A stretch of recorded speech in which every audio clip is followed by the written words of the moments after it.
जय हिंद बच्चों, फिर से स्वागत है आपका हमारे अपने चैनल मज़ेदार मैथ पर। और फिर से हम आ गए हैं एगो नया टॉपिक नया वीडियो के साथ। और आज का जो हमारा टॉपिक है वो है डिवीज़न ऑफ पोलिनोमियल, मतलब एगो पोलिनोमियल को दूसरा पोलिनोमियल से डिवाइड कैसे करते हैं। और हर वीडियो की तरह ना इस बार भी हम क्या करेंगे कि सबसे पहले वो सारा चीज़ पढ़ेंगे ना जो हम कहीं ना कहीं पीछे पढ़ चुके हैं, लेकिन ई टॉपिक पढ़ने के लिए ज़रूरत है। सबसे पहले हम वो चीज़ पढ़ेंगे, और जिस चीज़ बच्चा को ऐसा लगता है कि सर ये सारा टॉपिक जो पीछे ज़रूरत है वो हमको पहले से आता है, तो तुम क्या कर सकता है कि डिस्क्रिप्शन में जाना। डिस्क्रिप्शन में ना टॉपिक का नाम लिख के बगल में टाइम लिखा हुआ है, तो तुम वहाँ से टॉपिक का नाम देखना। जो टॉपिक तुमको आता हो तुम उसको छोड़ के सीधे सीधे अगला टॉपिक जो तुमको नहीं आता हो वहाँ से पढ़ना स्टार्ट कर सकता है। सबसे पहले हम लोग यही पढ़ेंगे ना कि जो पोलिनोमियल टर्म है होता क्या है, कहाँ से आया है, और फिर उसके बाद हम लोग अपना डिवीज़न ऑफ पोलिनोमियल पर जाएंगे। लेकिन उससे पहले जो भी बेसिक बात है जो हमको लगता है कि जब बताना ज़रूरत है वो बता के आगे बढ़ेंगे। चलो स्टार्ट करते हैं। सबसे पहले ना हम ये तीन चीज़ समझेंगे कि मैथमेटिकल ऑपरेशन क्या होता है, कांस्टेंट क्या होता है, वेरिएबल क्या होता है।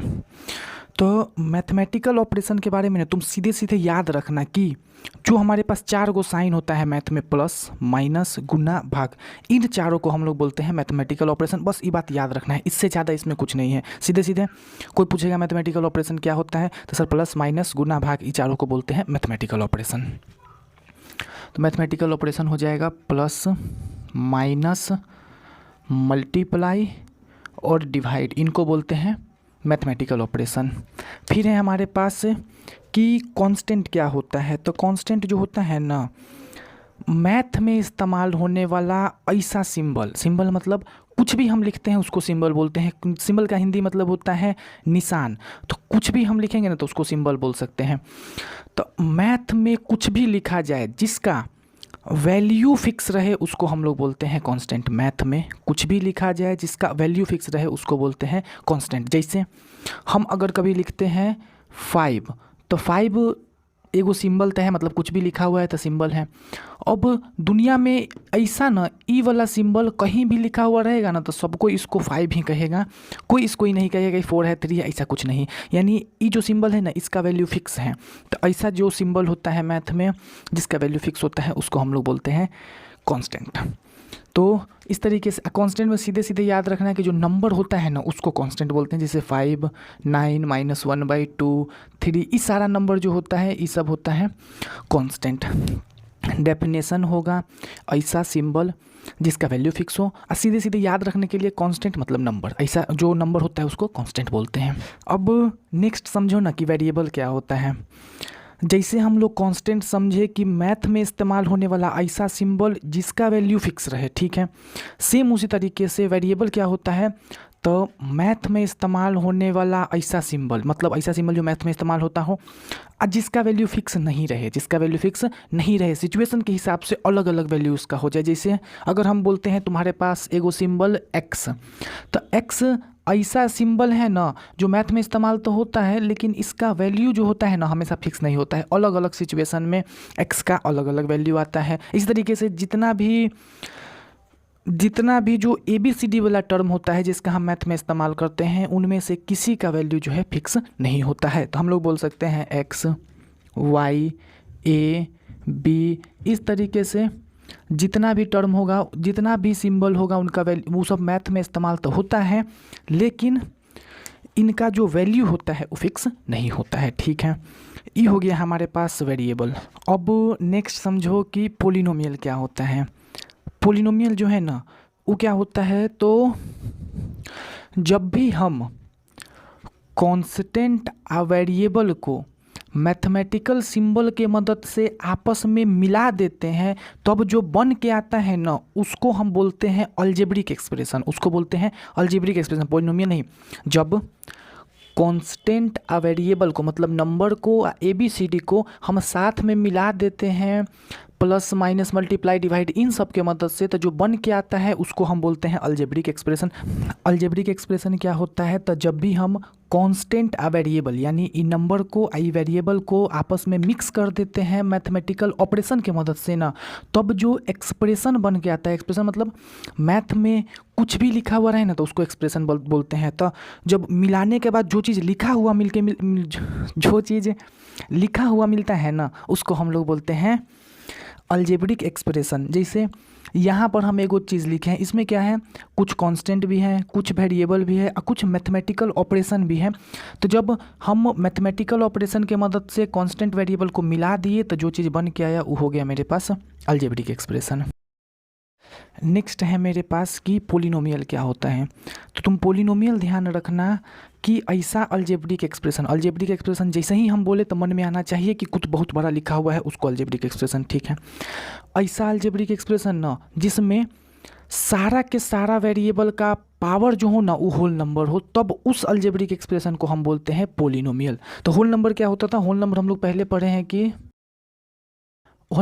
पढ़े थे कि जो नेचुरल नंबर होता है मतलब 1 2 3 4 उसमें साथ में जीरो मिला देते हैं तब जो चीज़ बन के आता है उसको हम बोलते हैं होल नंबर। तो ऐसा अलजेब्रिक एक्सप्रेशन जहाँ सारा के सारा वेरिएबल जो ना हो उसका पावर होल नंबर हो तब हम उसको बोलेंगे पोलिनोमियल। से पोलिनोमियल हो जाएगा ऐसा अलजेब्रिक एक्सप्रेशन जहाँ वेरिएबल का पावर होल नंबर। जैसे अगर हम लिखते हैं ई वाला अलजेब्रिक एक्सप्रेशन, तो इसमें तुम देख सकता है जितना भी वेरिएबल है ना सबका पावर जो है वो 2 है, कभी 1 है, कभी 3 है, तो इसको हम लोग बोलेंगे पोलिनोमियल।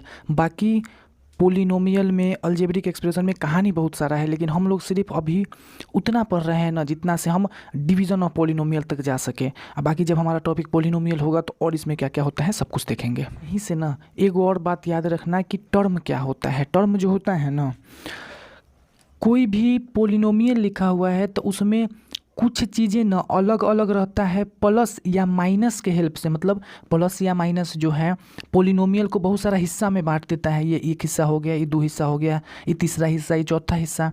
तो टर्म क्या होता है ना, पोलिनोमियल का वह हिस्सा जो प्लस या माइनस से सेपरेटेड हो उसको बोलते हैं पोलिनोमियल। यानी ई जो एगो 2x² है ये एगो टर्म हो जाएगा, फिर ई जो 4x है वो एगो टर्म हो जाएगा, लेकिन साथ में इसका साइन भी बताना कि -4x एगो टर्म हो जाएगा, फिर प्लस का 3 भी एगो टर्म हो जाएगा, फिर माइनस का 8x³ ये भी एगो टर्म हो जाएगा। यानी पोलिनोमियल का वो हिस्सा जो प्लस से या माइनस से सेपरेटेड हो, मतलब अलग अलग हो, उसको हम लोग बोलते हैं टर्म ऑफ पोलिनोमियल।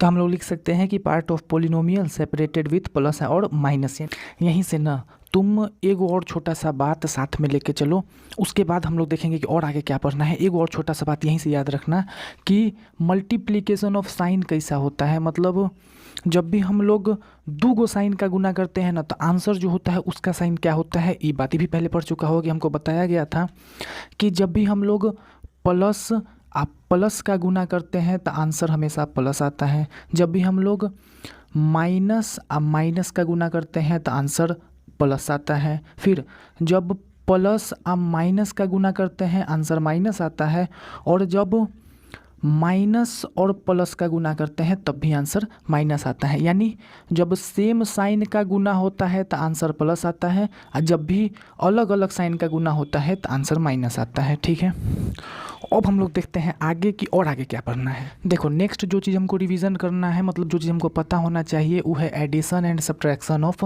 पोलिनोमियल। मतलब 2 गो पोलिनोमियल को ऐड कैसे करते हैं और 2 गो पोलिनोमियल को सब्ट्रैक्ट कैसे करते हैं। तो सबसे पहले जैसे मान लो हमको इस पोलिनोमियल को इसके साथ ऐड करना है, तो हम क्या करेंगे, सबसे पहले तुम दोनों पोलिनोमियल को इस तरीके से ऊपर नीचे लिखो ताकि जो एक जैसा टर्म हो ना, जैसे x² वाला x के पावर 4 x के पावर 4 वाला x³ वाला, वो जो है एक दूसरे के ऊपर नीचे आ जाए। फिर हमको बताया गया था इसी में कि अगर कोई ऐसा टर्म है जो किसी पोलिनोमियल में मौजूद नहीं है, जैसे यहाँ 2x² है और यहाँ 2x², मतलब यहाँ x² वाला हिस्सा नहीं है, तो तुम उसके जगह 0x² लिखते हुए उस टर्म को भी मिला के कुछ इस तरीके से लिख लो। और फिर उसके बाद जैसे हम लोग इसमें नंबर को सॉल्व करते हैं वैसे सॉल्व कर दो। जैसे यहाँ प्लस का 0x² माइनस का 4x² हो जाएगा -4x²।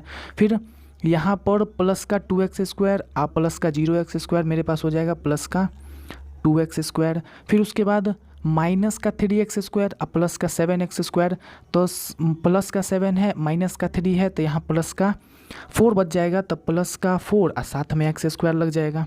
फिर उसके बाद प्लस का 4x और प्लस का 3x, तो प्लस प्लस है तो प्लस का 7x हो जाएगा। और फिर उसके बाद -1 और -5 माइनस का 6 हो जाएगा। इस तरीके से हम पोलिनोमियल को ऐड करना जानते थे। फिर इसी तरीके से हमको सब्ट्रैक्शन भी बताया गया था। उसमें क्या बताया गया था, जैसे मान लो हमसे बोला है कि सब्ट्रैक्ट कीजिए इस पोलिनोमियल को फ्रॉम दिस पोलिनोमियल, मतलब इसमें से इसको घटाना है, तो इसका मतलब है कि इसको हम ऊपर लिखेंगे, इसको नीचे लिखेंगे। अब फिर से ऐसा लिखेंगे ना कि जो टर्म यहाँ नहीं है उसको हम लोग प्लस का 0 मानते हुए तब लिखेंगे, ताकि पूरा एगो लाइन में सही से बन जाए। सबसे पहले हम क्या किए कि दोनों पोलिनोमियल को एक दूसरे के ऊपर नीचे लिख लिए, और जिस टर्म में जो वेरिएबल था ना उसको हम एक दूसरे के नीचे लिख लिए। अब हमको प्लस में बताया गया था जब ऐड करना हो तो बोला गया था सीधे सीधे इसको जोड़ दो, लेकिन जब सब्ट्रैक्ट करना हो तब हमको पहले सिखाया गया था कि जो नीचे लिखा हुआ है ना उनका हर एक टर्म का साइन को तुम उल्टा कर दो, तब फिर से आपस में जोड़ दो। यानी ई प्लस का है इसको माइनस बना दो, ई माइनस का है इसको प्लस बना दो, ई माइनस का है इसको प्लस बना दो। अब इन साइन को लेते हुए इसको और इसको जोड़ दो, यानी इसका साइन अब प्लस का नहीं माइनस का लेते हुए इन दोनों को जोड़ दो। तो हम लोग जोड़ेंगे तो यहाँ माइनस का 7x क्यूब है, यहाँ 0 है, यानी माइनस का 7x क्यूब हो जाएगा। फिर उसके बाद यहाँ प्लस का 5x स्क्वायर है, अब प्लस का 4x स्क्वायर जो कि प्लस का 9x स्क्वायर हो जाएगा। फिर उसके बाद यहाँ माइनस का 3 है, यहाँ प्लस का 5 है, तो प्लस का 5 में से माइनस का 3 घटेगा, यहाँ प्लस का 2 आ जाएगा। इस तरीके से हम एगो पोलिनोमियल में से दूसर का पोलिनोमियल को घटा भी सकते हैं। तो पोलिनोमियल का एडिशन, पोलिनोमियल का सब्ट्रैक्शन दोनों हम लोग सीख लिए। अब इसके आगे बढ़ते हैं। जो हमारा टॉपिक है ना वो है कि मल्टीप्लिकेशन ऑफ 2 टर्म, यानी कि अब मेरे पास एगो टर्म और दूगो टर्म, इस तरीके से दूगो टर्म दे देगा ना तो दोनों का मल्टीप्लाई कैसे करते हैं ये हमको सीखना है। सीखना नहीं है, सीख पहले से चुके हैं, बस एक बार रिवीजन करना है। एगो क्वेश्चन लेंगे फिर उससे ये समझा देंगे कि करते कैसे थे। जैसे मान लो हमारे पास क्वेश्चन दिया है कि -7x क्यूब का मल्टीप्लाई करना है प्लस का 4x स्क्वायर से। यहाँ कोई साइन नहीं है, मतलब साइन प्लस का होगा। अब तो हमको सिखाया गया था ना कि जब भी तुमको दूगो टर्म का मल्टीप्लाई करना हो तुम क्या करना, पहले साइन का गुना करके साइन लिख देना, फिर नंबर का गुना करके नंबर लिख देना, और फिर ये जो एक्स वैक्स वाला है उसका गुना करके उसको लिख देना। तो यहाँ माइनस है यहाँ प्लस है, तो माइनस और प्लस का गुना हमेशा माइनस आता है, अभी हम लोग देखे हैं मल्टीप्लिकेशन ऑफ साइन में। फिर उसके बाद 7 और 4 का गुना करते हैं, 7 4 जा 28 आता है। फिर उसके बाद एक्स क्यूब का मल्टीप्लाई जब एक्स स्क्वायर से करेंगे तो यहाँ दूगो एक्स, यहाँ 3 ठो एक्स है, यहाँ दूगो एक्स है, तो टोटल एक्स के पावर 5 हो जाएगा। इस तरीके से हम दूगो टर्म का मल्टीप्लाई करते हैं। अब इसी के साथ हम ये भी सीख लेंगे ना कि एगो टर्म का मल्टीप्लाई एक से ज़्यादा टर्म से कैसे करते हैं, उसका भी यूज है इसमें, ठीक है। अब जैसे मान लो हमको इस टर्म का मल्टीप्लाई ना ये तीनों टर्म से करना है, यानी इस जो टर्म है उसका गुना ये पूरा पोलिनोमियल से करना है, तब कैसे करते थे। तो हमको सिखाया गया था कि जो बाहर वाला टर्म है इसका मल्टीप्लाई ना अंदर वाला हर एक टर्म से कर दो, वही मेरा आंसर हो जाएगा। तो हम क्या करेंगे, पहले इसका मल्टीप्लाई इससे करेंगे, तब माइनस और प्लस माइनस 4 2 जा 8, यहाँ 3 ठो एक्स, यहाँ भी 3 ठो एक्स, तो एक्स के पावर 6 हो जाएगा। फिर उसके बाद इसका मल्टीप्लाई इससे करेंगे तो माइनस और माइनस प्लस 4 4 जा 16 एक्स के पावर 3, और यहाँ एक्स के पावर 2, यानी टोटल एक्स के पावर 5 आ जाएगा। फिर उसके बाद माइनस और प्लस माइनस 4 4 जा 16 हो जाएगा, और यहाँ x के पावर 3 है, यहाँ x का कोई पावर नहीं है, तो सीधे सीधे x के पावर 3 हो जाएगा। ये मेरा हो जाएगा इस टर्म का मल्टीप्लाई इस पोलिनोमियल से, ठीक है। इसमें हम लोग क्या करते हैं, साइन का, नंबर का, ये जो x वाला होता है उसका मल्टीप्लाई अलग अलग करते हैं। इसमें क्या करते हैं, सेम इसी चीज़ का इस्तेमाल करते हैं, लेकिन हर जो बाहर वाला टर्म होता है ना उसका अंदर वाला हर एक टर्म से मल्टीप्लाई कर देते हैं। और टर्म का मल्टीप्लाई कैसे करते हैं वो यहाँ देख लिए, ठीक है। अब ना एगो दूगो और चीज़ बचा हुआ है, फिर हम अपने टॉपिक पर चलेंगे डिवीज़न ऑफ पोलिनोमियल वाला। देखो अब हम सीखेंगे ना कि दो ठो छोटा छोटा टर्म का डिवीज़न कैसे करते हैं। कहे कि इस चीज़ का हमको ज़रूरत है, बड़ा वाला पोलिनोमियल के डिवाइड करने के लिए हमको इसका ज़रूरत पड़ेगा, तो हम पहले ही सीख लेते हैं कि इसका डिवाइड कैसे करते हैं। और ये चीज़ सीखने के लिए कि दूगो टर्म को डिवाइड कैसे करते हैं, इसके लिए तुमको पहले साइन का डिवीज़न पता होना चाहिए कि किस साइन को किस से डिवाइड करते हैं तो क्या आंसर आता है वो पहले देख लो। देखो डिवीज़न ऑफ साइन में है कि जब भी हम प्लस का डिवाइड प्लस से करते हैं तो आंसर प्लस आता है, माइनस का डिवाइड माइनस से करते हैं तो आंसर जो है प्लस आता है। फिर प्लस का डिवाइड माइनस से करते हैं तो आंसर माइनस आता है, और माइनस का डिवाइड प्लस से करते हैं तो आंसर माइनस आता है। यानी जब भी सेम साइन का डिवीज़न होता है तो आंसर हमेशा प्लस आएगा, और जब भी अलग अलग साइन का डिवीज़न होगा तो आंसर हमेशा माइनस आएगा। सेम उसी की तरीके का है कि मल्टीप्लिकेशन ऑफ साइन जैसा होता था कि सेम साइन का मल्टीप्लिकेशन प्लस आंसर देता है, अलग अलग साइन का मल्टीप्लिकेशन माइनस आंसर देता है, वैसा ही यहाँ डिवीज़न में भी है। अब देखो जब भी तुमको ना मल्टीप्लाई दो टर्म को डिवाइड करना हो ना, तुम क्या करना कि सबसे पहले इसको फ्रैक्शन वाला में लिख लो, यानी -4x³ बाई 7x², ऐसा लिख लो। अब पहले साइन को डिवाइड कर दो, फिर नंबर को डिवाइड कर दो, और फिर ई वेरिएबल को डिवाइड कर दो जैसे मल्टीप्लाई में करते थे। तो सबसे पहले माइनस का डिवाइड प्लस से होगा, आंसर माइनस आना चाहिए। फिर 4 का डिवाइड 7 से होगा, यानी 4/7 का जो आंसर होगा ना वो 4/7 ही होगा, इसमें और कुछ काटापीटी नहीं किया जा सकता है। अब x के पावर 3 का डिवाइड जब x के पावर 2 से देंगे तो यहाँ 3 ठो x है, यहाँ 2 ठो x है, तो टोटल जो आंसर हो जाएगा उसमें 1 ठो x हो जाएगा। क्या है कि नीचे वाला 2 x से ऊपर वाला 2 x कट जाएगा, सिर्फ 1 बच जाएगा। इस तरीके से ई जो हो जाएगा मेरा आंसर हो जाएगा इस डिवीज़न का। ठीक है, तो इस तरीके से हम पोलिनोमियल का डिवीज़न भी कर सकते हैं, पोलिनोमियल का नहीं बस एक टर्म का डिवीज़न इस तरीके से कर सकते हैं। ठीक, अब देखो इसके बाद जो लास्ट चीज़ हमको पढ़ना है, लास्ट नहीं है बस सेकेंड लास्ट है, उसके बाद एक और छोटा सा हम लोग पुराना जो डिवाइड पढ़ते थे ना उसको एक बार रिवाइज कर लेंगे, अब फिर अपना मेन टॉपिक पर जाएंगे। बस एक और लास्ट टॉपिक बचा हुआ है, वो है ना कि अगर कभी हमको मालूम करना हो, मेरे पास एगो टर्म दे देगा, एगो टर्म मतलब समझ में आ रहा है कि एगो हिस्सा पोलिनोमियल का दे देगा, फिर बोलेगा ना कि तुम ये बताओ कि हम इस हिस्सा में किस चीज़ से गुना करे कि आंसर एगो ई वाला टर्म आ जाए। मतलब मेरे पास 2 पोलिनोमियल का टर्म देगा, एगो ई टर्म देगा, फिर बोलेगा ना कि इसमें ना क्या चीज़ से मल्टीप्लाई करे कि आंसर ये आ जाए। तो ये जो क्या चीज़ से मल्टीप्लाई करे ई है ना, ई कैसे निकालते हैं ई बस सीख लो, उसके बाद हम लोग पक्का अपना स्टार्ट करेंगे। बस थोड़ा सा डिवीज़न, पिछल का डिवीज़न जो बचपन से पढ़ते हैं उसको रिवाइज करने के बाद। देखो जैसे ना हमसे अगर सवाल पूछ देता है कि ई बताओ, यहाँ हमको बोला है फाइंड डब्बा, मतलब डब्बा में क्या भराएगा ये हमको बताना है। जैसे मान लो हमसे पूछ दिया ना कि -4x² में हम किस चीज़ का गुना करें कि आंसर 20x⁴ हो जाएगा।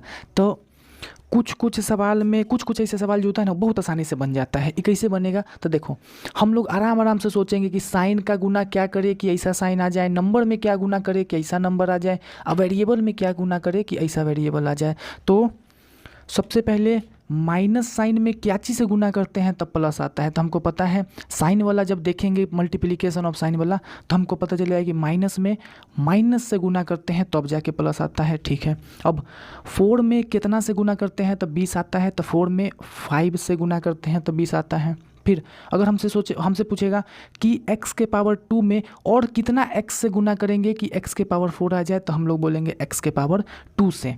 तो हमको यहाँ पर ना बहुत आराम से आंसर मिल गया कि -5x² में इसका मल्टीप्लाई करेंगे तो भी आएगा। यानी कुछ जगह पर तो बहुत आराम से आंसर मिल जाता है कि इसमें किससे मल्टीप्लाई करेंगे कि ये आंसर आएगा। तो ये आंसर जो है किससे मल्टीप्लाई करेंगे ये कभी कभी बहुत आराम से मिल जाता है। लेकिन जो सेकंड सवाल है ये देखो, इसमें बोला है ना कि -5/4x का गुना किससे करे कि -4/5x³ आ जाए। तो सुनो ऐसा में क्या करना कि जब भी तुमको खुद से सोच के पता नहीं चले, यहाँ पर खुद से हम सोच के नहीं बता सकते हैं कि यहाँ किससे गुना करे कि आंसर ये आ जाए। तो जब भी ऐसा सवाल आ जाए ना तो तुम क्या करना कि जो आंसर लाना है ना उसको तुम डिवाइड कर देना जो मेरे पास क्वेश्चन का एक हिस्सा पता है उससे। यानी तुम इस चीज़ को इससे डिवाइड कर दो, यानी -4/5x³ को तुम डिवाइड कर दो -5/4x। तो अभी आगे कैसे सॉल्व होगा, अब हम लोग ई जो बटा का निशान है उसके जगह डिवाइड लाएंगे, फिर उल्टा करेंगे फ्रैक्शन का जैसे डिवाइड करते थे -4x³/5। ई जो बटा का साइन है इसके जगह हम डिवाइड लिख सकते हैं -5/4x -5/4x ऐसा लिख सकते हैं। अब डिवाइड की जगह मल्टीप्लाई का साइन लेंगे, इधर वाला को पलट देंगे, यानी -4x³/5 × 4/5 4/-5x इस तरीके से लिख सकते हैं। अब थोड़ा सा यहाँ पर कैलकुलेशन करेंगे तो यहाँ x के पावर 3 है, यहाँ एगो x है, तो एगो x से जो है x के पावर 2 हो जाएगा। ठीक है, इसके बाद और कोई नंबर नहीं कट सकता है, तो नंबर नहीं कट सकता है तो सीधे सीधे 4 जा 16x² 16x² और 5, अच्छा यहाँ माइनस था तो उसके लिए माइनस, फिर 5 जा 25 और साथ में माइनस यानी माइनस का 25।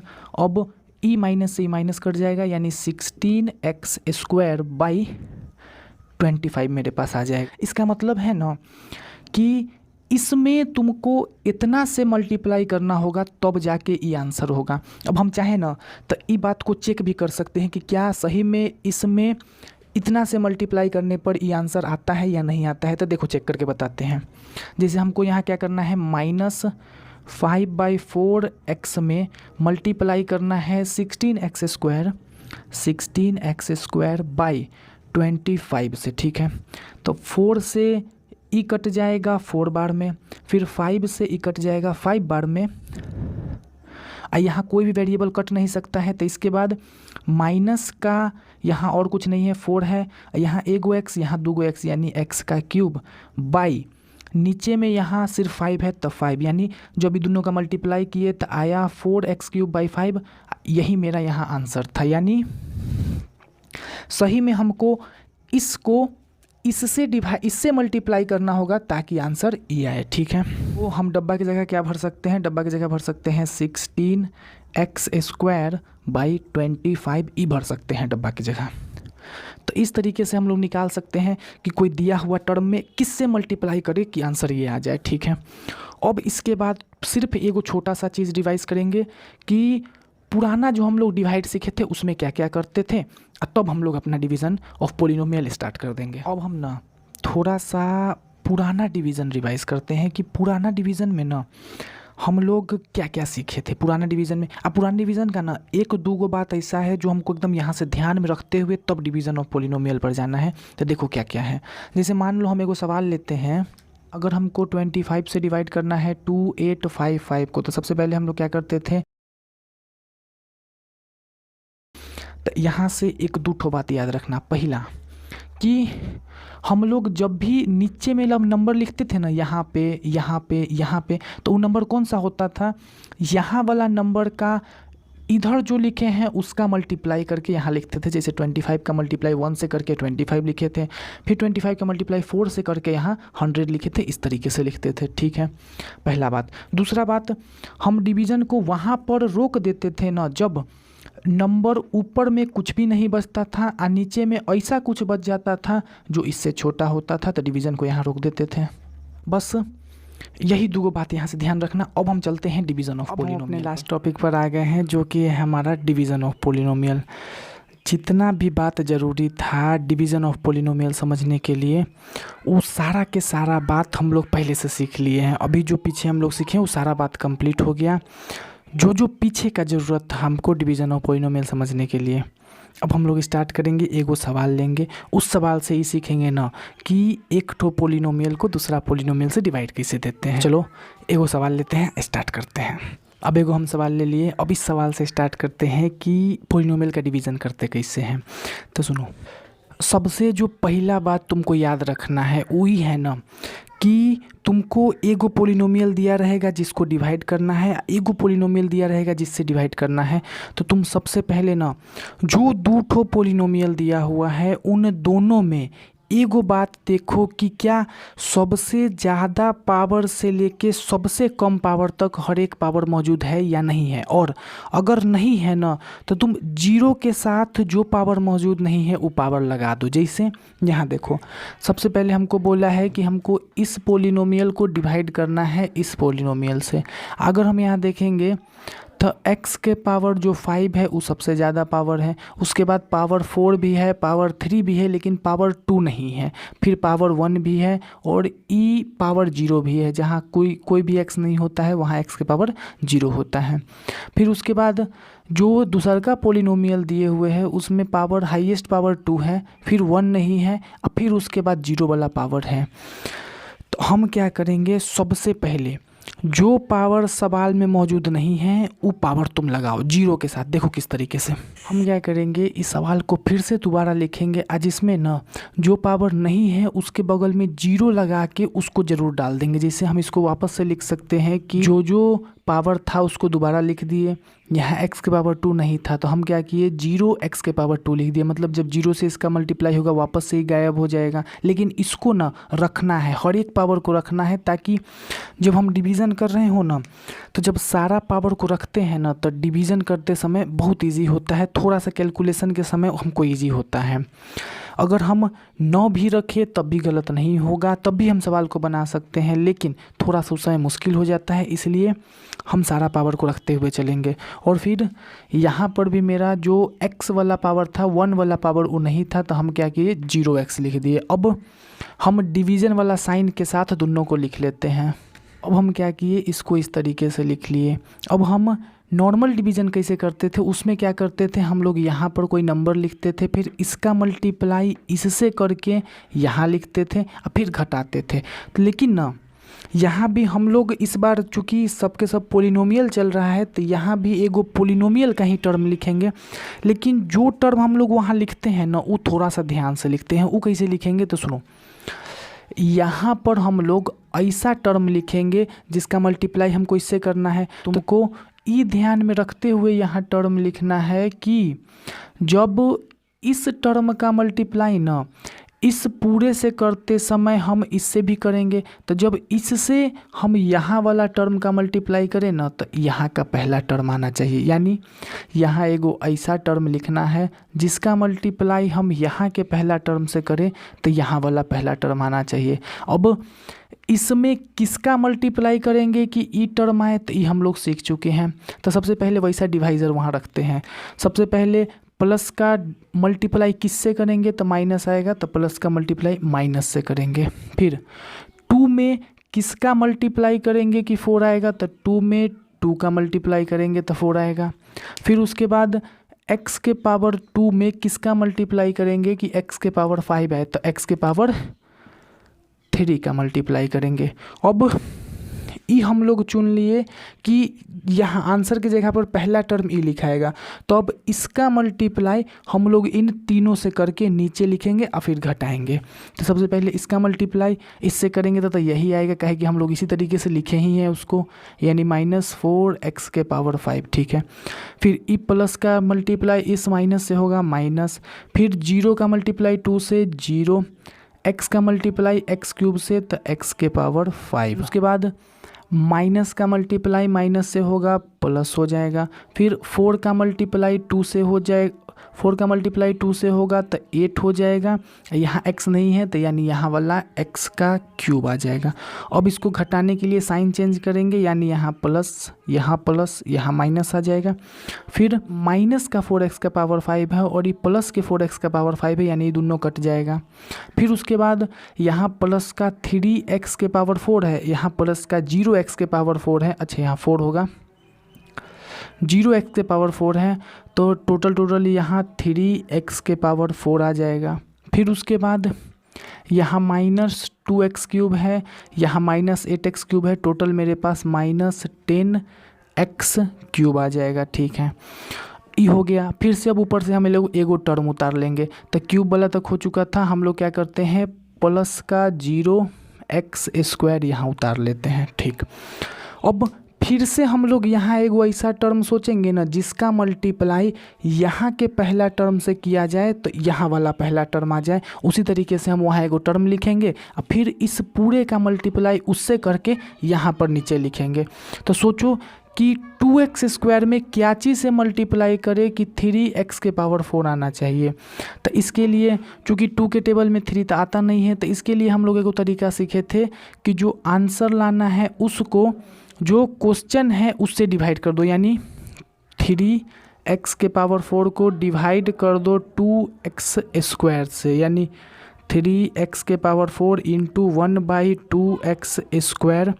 यहाँ से x² से x के पावर 2 हो जाएगा और ये 3 और ये 2 नहीं कटेगा, यानी कि 3x² बाई 2 आ जाएगा। इसका मतलब है ना 3x² बाई 2। इसका मतलब है हमको इसमें इसका गुना करना होगा ताकि ये आंसर आए। तो अब वो इस टर्म को हम लोग वहाँ डाल देंगे कि प्लस का 3x²/2। अब इसका मल्टीप्लाई पूरे से करके यहाँ पर लिखेंगे। तो सबसे पहले प्लस प्लस प्लस रह जाएगा, तो प्लस को लिखते हैं नहीं। फिर उसके बाद इस पूरे टर्म का मल्टीप्लाई उससे होगा तो यही आना है 3x⁴, क्योंकि हम इसी तरीके से लिखे ही थे। अब प्लस और प्लस प्लस आ जाएगा। फिर 0 का मल्टीप्लाई जब 3/2 से होगा तो 0 आ जाएगा। फिर x का मल्टीप्लाई x² से होगा तो x³ आ जाएगा। उसके बाद माइनस अब प्लस माइनस हो जाएगा। फिर 4 का मल्टीप्लाई 3/2 से होगा तो 4 का मल्टीप्लाई जब 3/2 से करेंगे तो 2 से 2 बार में कट जाएगा, यानी 3 2 जा 6, यानी 6 और x² आ जाएगा। फिर से हम साइन चेंज करके घटाएंगे, यानी यहाँ माइनस यहाँ प्लस। अब इसको सब्ट्रैक्ट करेंगे, ई टर्म कट जाएगा। फिर उसके बाद यहाँ -10x³ है, यहाँ -0x³ है, तो टोटल -10x³ आ जाएगा। फिर उसके बाद यहाँ +0x² है और यहाँ प्लस का 6x² है, यानी +6x² आ जाएगा। अब फिर से हम ऊपर से एगो टर्म उतार लेंगे जो 18x वाला है। x² तक तो उतार चुके थे, फिर 18x वाला यानी प्लस का 18x ऊपर से उतार लेंगे। अब फिर से हम सेम वही काम करेंगे कि एगो यहाँ ऐसा टर्म लिखेंगे कि इस फर्स्ट टर्म से उसका मल्टीप्लाई किया जाए तो ये यहाँ का फर्स्ट टर्म आना चाहिए। तो प्लस में किसका मल्टीप्लाई करेंगे तो माइनस आएगा, तो प्लस में माइनस का मल्टीप्लाई करेंगे।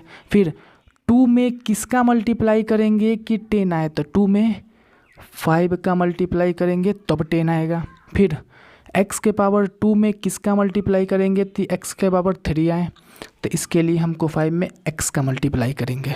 जो टर्म 5x आया है इसका मल्टीप्लाई हम पूरे से कर देंगे, यानी कि सबसे पहले इसका मल्टीप्लाई जब -5x से करेंगे तब तो -10x³ ही आएगा। फिर उसके बाद प्लस माइनस माइनस हो जाएगा। फिर 0 का मल्टीप्लाई 5 से 0 आ जाएगा। x का मल्टीप्लाई x से करेंगे x⁻2 आ जाएगा। फिर माइनस माइनस प्लस हो जाएगा। 4 5 जा 20 और साथ में x आ जाएगा। फिर से अब साइन चेंज करके इसको घटाएंगे, यानी प्लस प्लस माइनस, ये जो टर्म है ये कट जाएगा। फिर यहाँ +6x² है, यहाँ +0x² है, यानी ये हो जाएगा 6x²। उसके बाद यहाँ प्लस का 18x² है, यहाँ माइनस का 20x² है, तो यहाँ आ जाएगा -2x। फिर उसके बाद ऊपर से जो एगो टर्म है -9, उसको हम यहाँ डाल लेंगे -9, ठीक है। फिर से हम वही काम करेंगे कि वहाँ एक वैसा टर्म सोचेंगे जिसका मल्टीप्लाई इससे किया जाए तो यहाँ वाला टर्म आ जाए। तो प्लस में प्लस का मल्टीप्लाई करेंगे तब जाके यहाँ का प्लस आएगा। फिर 2 में 3 का मल्टीप्लाई करेंगे, उसके बाद मेरे पास यहाँ 6 आएगा। और फिर x² में कोई भी x का मल्टीप्लाई नहीं करेंगे तभी x² आएगा, यानी उसको अब वहाँ x वाला टर्म नहीं जाएगा, ठीक है। अब उस 3 का मल्टीप्लाई इन तीनों से करके यहाँ लिखेंगे। तो सबसे पहला 6x² ही होगा। 2x² का मल्टीप्लिकेशन जब 3 से करेंगे, फिर उसके बाद प्लस प्लस प्लस आ जाएगा। फिर उसके बाद 0 का मल्टीप्लाई 3 से होगा तो 0 आ जाएगा। x यहाँ नहीं है, वो x यहाँ पर है, वहाँ पर नहीं है, यानी यहाँ पर x आ जाएगा। फिर उसके बाद माइनस और प्लस माइनस हो जाएगा। फिर 4 3 जा मेरे पास 12 हो जाएगा। अब फिर से इसको घटा देंगे तो माइनस माइनस प्लस ई कट जाएगा। यहाँ पर माइनस का 2x बच जाएगा, यहाँ पर माइनस का 9 है, प्लस का 12 है, तो प्लस का 3 बच जाएगा। अब यहीं पर मेरा डिवीज़न ख़त्म हो जाएगा, काहे कि ऊपर से जितना टर्म हमको उतारना था सारा के सारा टर्म उतार चुके हैं। और नीचे में जो पोलिनोमियल बचा हुआ है ना, वहाँ x⁻1 है हाईएस्ट और यहाँ x⁻2 है। तो x⁻2 में ऐसा हम कोई भी चीज़ गुना नहीं कर सकते हैं कि x⁻1 आ जाए, इसलिए ये जो डिवीज़न है यहीं पर ख़त्म हो जाएगा। तो इस तरीके से हम पोलिनोमियल, एगो पोलिनोमियल को दूसर का पोलिनोमियल से डिवाइड कर सकते हैं। इसमें किए क्या है, तो इसमें सबसे पहले हम जो मेरे पास दो पोलिनोमियल दिया हुआ था उन दोनों पोलिनोमियल को इस तरीके से लिखे ना कि कोई भी x वाला पावर एब्सेंट नहीं रहे, सारा के सारा x वाला पावर उसमें मौजूद रहे। फिर उसके बाद उनको ही डिवाइड के साइन के साथ लिख लिए। और कभी कभी ऐसा होगा ना कि क्वेश्चन में ही जो हमको पोलिनोमियल दिया रहेगा उसमें सारा x का पावर होगा ही, तो उसमें हमको कोई भी जीरो लगाने का ज़रूरत नहीं है, उसमें सीधे सीधे डिवीजन स्टार्ट कर देंगे। और फिर उसके बाद सबसे जो मेन बात है उसमें ये है कि यहाँ हम लोग ऐसा टर्म लिखते हैं ना जिसका मल्टीप्लाई हम इससे करें ना तो यहाँ का पहला टर्म आना चाहिए, या तो यहाँ का, नहीं तो यहाँ का, नहीं तो यहाँ का, ताकि ना जब हम लोग सब्ट्रैक्शन करें तो ये टर्म कटते जाए और धीरे धीरे पोलिनोमियल छोटा होते जाए और लास्ट में ऐसा बच जाएगा जहाँ ऊपर से कुछ उतार भी नहीं सकते हैं, और साथ में जो नीचे में पोलिनोमियल आया है उसका जो पावर है हाईएस्ट, ऊपर वाला जो डिवाइज़र वाला पोलिनोमियल हो जिससे डिवाइड कर रहे हैं उससे कम हो जाए, तो यहीं पर हम लोग डिवीज़न को ख़त्म कर देंगे। ठीक है, आज के लिए इतना ही। जय हिंद।